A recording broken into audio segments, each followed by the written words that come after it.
자, 6학년 3반 사회 수업을 시작하도록 하겠습니다. 오늘은 스폰지밥과 징징이와 함께 수업을 시작해 봅시다. 다섯 번째 소단원, 조선을 뒤덮은 농민의 함성에 대해서 공부할 건데요. 왜 농민들이 함성을 보냈을까요? 기뻐서 보냈을까요? 콘서트 가는 것처럼? 아니죠. 농민들의 삶이 너무나 힘들었기 때문에 농민들이 이렇게는 못 살겠다 하면서 들고 일어난 봉기를 일으켰습니다. 여러분들 역사를 빛낸 100명의 위인들이라는 노래에서 못 살겠다 홍경래라는 가사 기억납니까? 그 못 살겠다 홍경래, 그 홍경래가 일으킨 난이 지금 우리가 배울 내용입니다. 자, 징징이와 스폰지밥이 함께 공부를 할 건데요. 징징이가 모르는 것들을 스폰지밥이 설명을 해줄 겁니다. 여러분들 한번 봅시다. 스폰지밥, 농민의 함성이 왜 조선을 뒤덮었다는 거야? 징징거리지 말고 잘 들어봐. 정조가 갑자기 세상을 떠났죠. 정조는 누구의 아들이었죠? 그렇지,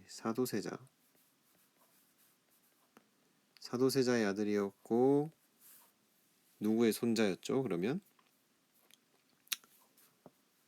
영조의 손자였죠. 영조의 아들 사도세자의 아들 정조.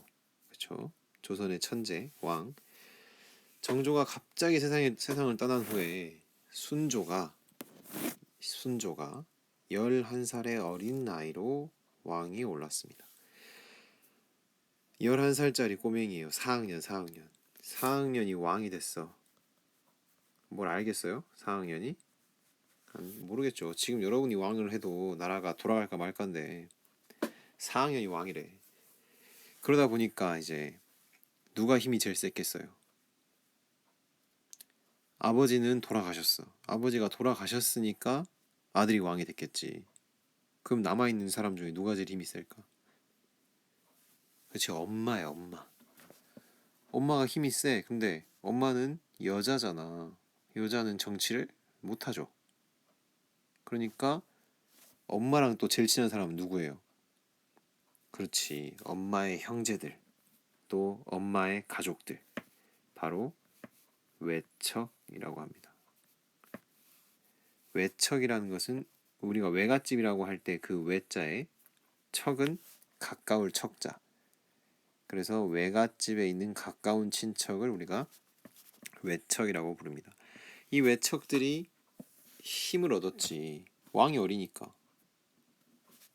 그래서 그 사람들이 나라를 다스리는데 관여를 하게 되고 왕의 의견보다는 이 외척의 의견이 나란 일을 결정하는데 큰 영향을 미쳤어요. 이런 걸 우리가 뭐라고 부르냐면 세도 정치라고 부릅니다. 다시 한번 뭐라고요? 세도 정치. 이 순조 때부터 시작된 세도 정치는 헌종, 정순헌, 철종, 그 다음에 고종까지 이렇게 4대에 걸쳐서 세도 정치가 이어지고 이것이 조선이 망하게 된 큰 이유 중에 하나가 됩니다. 여기 나와 있는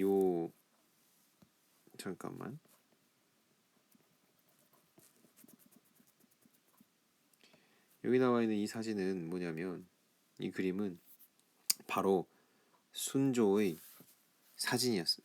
그림이었어요. 그런데 불에 타버렸네. 왕의 초상화가 불에 탔다라는 것부터 이 왕이 얼마나 힘이 없었는지를 보여주는 거죠. 그쵸? 좋아. 징징이가 그게 농민들의 삶과 무슨 상관이 있는 거지? 그죠? 농민들의 삶과 무슨 상관이 있을까요? 자, 근데 여러분들 전에 광해란 영화 봤었죠? 산골에서 농사를 짓던 농부에게 세금으로 뭘 내라고 했어요? 그렇지, 전복을 내라고 했잖아. 전복을. 이게 말이 됩니까?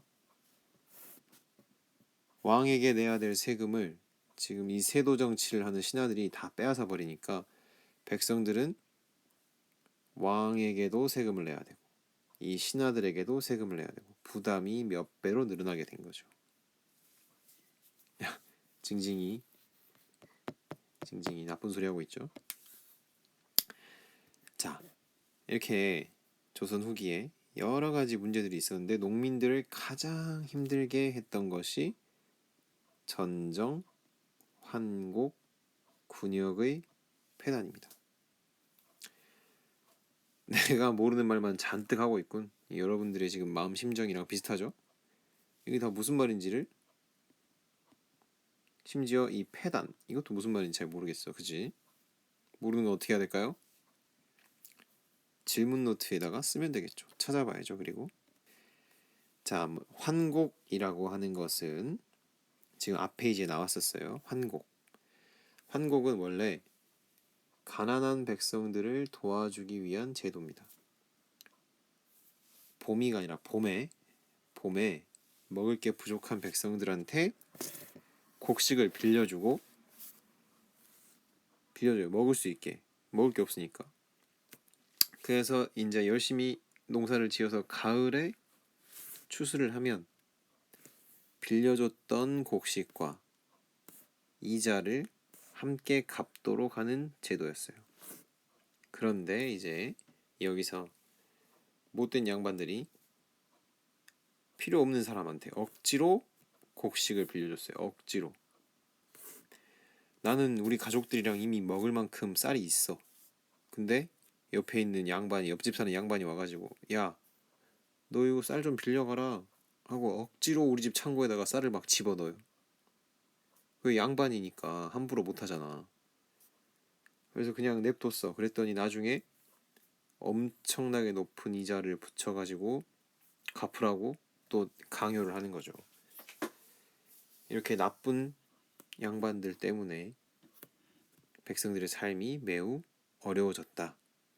그래서 농민들의 함성이 조선을 뒤덮을 만큼 커졌다라는 거죠. 우리에게 너무나 익숙한 정약용 선생님이 계시죠. 다산초당에서 여유당 전서라는 책을 쓰셨는데 이 여유당 전서에 보면 시 중에서 하일대주라는 시가 있어요. 이 시를 보면 그 당시가 환곡의 폐단을 잘 알 수 있습니다. 하일대주. 우리가 정약용 선생님에 대해서 다산탐구, 영랑탐구 하면서 여러분들이 3학년 때부터 공부를 했는데 아마 하일대주라는 시를 본 사람은 없을 거예요. 그죠? 우리가 진짜 다산에 대해서 탐구를 한다면 이 시 정도는 한번 찾아보는 게 예의라고 할 수 있겠죠. 자, 그렇다면 이제 징징이의 궁금증입니다. 전국에서 그런 일들이 벌어졌을 건데, 그죠? 환곡, 전세, 전정, 그리고 군역의 폐단이 전국에서 이루어졌을 거야. 근데 왜 하필 함경도에서 살고 있었던 홍경래가 난을 일으켰을까? 라는 거죠. 왜 하필 함경도야? 함경도는 어디죠? 함경도가 어딘지 여러분들 잘 모르죠. 북한이니까 지금. 자, 그럼 선생님 또 멋지게 우리나라 지도를 이렇게 역시 나의 똥손. 자, 이렇게 그리고요. 함경도는 어느 지역이냐면 이쪽이 함경도입니다. 여러분들 알다시피 이렇게 생겼으면 자, 이쪽 지역은 지금 어디와 맞닿아 있습니까? 그렇죠. 중국과 맞닿아 있죠. 중국과. 그래서 이 함경도의 주민들은 옛날부터 이 중국에 있는 오랑캐들의 침략을 되게 많이 받았어요. 이렇게 설명을 잘못했어요. 함경도가 아니라 평안도였어요. 쏘리. 평안도가 여기에 있는 겁니다. 함경도는 이쪽이에요. 평안도에 살고 있는 홍경래가 먼저 난을 일으켰습니다. 자, 평안도. 함경도 아니고 평안도입니다. 그래서 평안도에는 양반들이 살기를 꺼려했고 상민들이 많이 살아서 양반들로부터 차별을 심하게 받았어요. 그래서 평안도에 살고 있던, 함경도 아니고 평안도에 살고 있던 홍경래가 자신과 주변 사람들을 모아서 난을 일으키게 됩니다. 이것이 1811년이었고 열흘 만에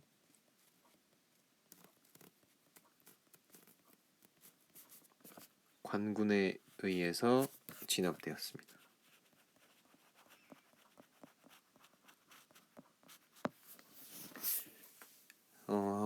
홍경래의 난은 이렇게 열흘 만에 진압이 되었지만 이 홍경래의 난 이후에 수많은 농민들이 여러 군데에서 여러 곳에서 봉기를 일으키게 되는데 그 봉기를 일으키게 된 시초가 되는 거죠. 자, 다음 시간에는 이 홍경래의 난 이외에 어떤 농민들의 봉기가 있었는지 알아보고 또 이런 세도 정치를 타파하기 위해서 개혁하기 위해서 실학자들이 어떤 것을 제안했는지에 대해서도 공부해 보겠습니다. 수업 시간에 만나서 조금 더 자세하게 홍경래의 난과 세도 정치에 대해서 공부해 보도록 합시다.